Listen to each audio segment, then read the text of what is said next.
We took a trip of a lifetime to Africa. We always wanted to do an African safari, and we had the opportunity through frequent flyer miles and that kind of thing. And we went there and just had this fabulous trip. Saw a bunch of animals, and we were headed home to our little boy and girl.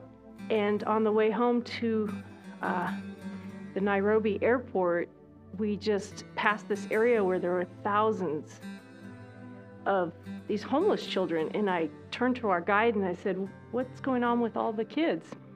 And he said, "You know, those are the African orphans. Haven't you heard there's 20 million of them?" And I said, "Well, yeah, I've heard that number on the news, but I just thought all of them were in orphanages." And he said, no, that's them. There they are, right there.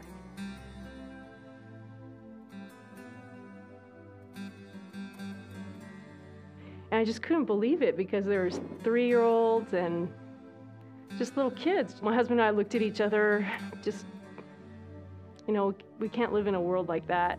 So we came home and had never thought about adoption before, never even considered it, never talked about it. And that broke our hearts, and we just went home and immediately filled out paperwork.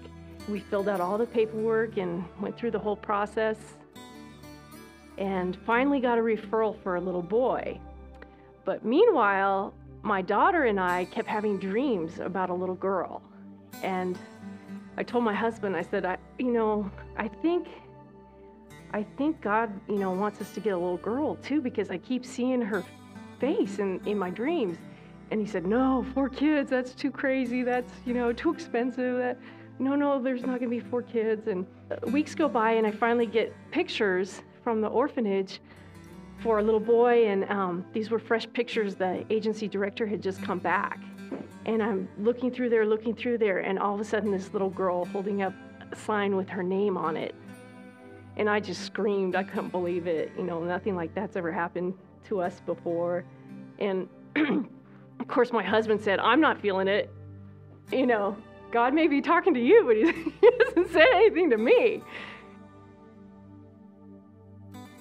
In the meantime, my husband opened the Bible to Lamentations, and one of the first lines it was talking about Jerusalem, but it said something along the lines like, "Shh, it once was a great city, but now she's a widow, and there's no one to dry her tears at night." And he just read that and closed the book and came in and said, "Okay, we're getting her too." And we're so excited, and they've been great. So our life has radically changed, and we couldn't be happier. The joy that they have brought and how well the kids get along, it is definitely a God thing, because we could have never thought of something like this. And you don't realize how much suffering is actually out there. And then when you can bring kids into your life and provide watch them have a happy childhood, it just brings you joy. All right. So anyway, I hear there's a song that your mom likes. Yeah. And what's it called? A lullaby. And you want to do a little bit of it for us? Okay. They didn't have you where I come from. Never knew the best was yet to come. Life began when I saw your face, and I hear your laugh like a serenade.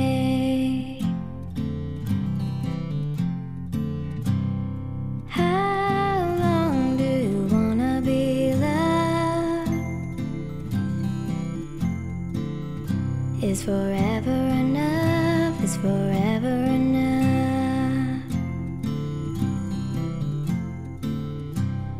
How long do you wanna be loved?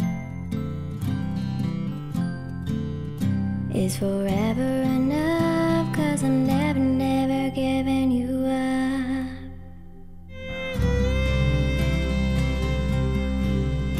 As you wander through this troubled world,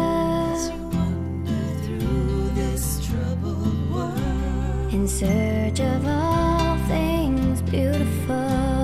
In search of all things beautiful. You can close your eyes when you're miles away. You can close your eyes when you're miles away. And I'll hear my voice like a serenade. And hear my voice like a serenade.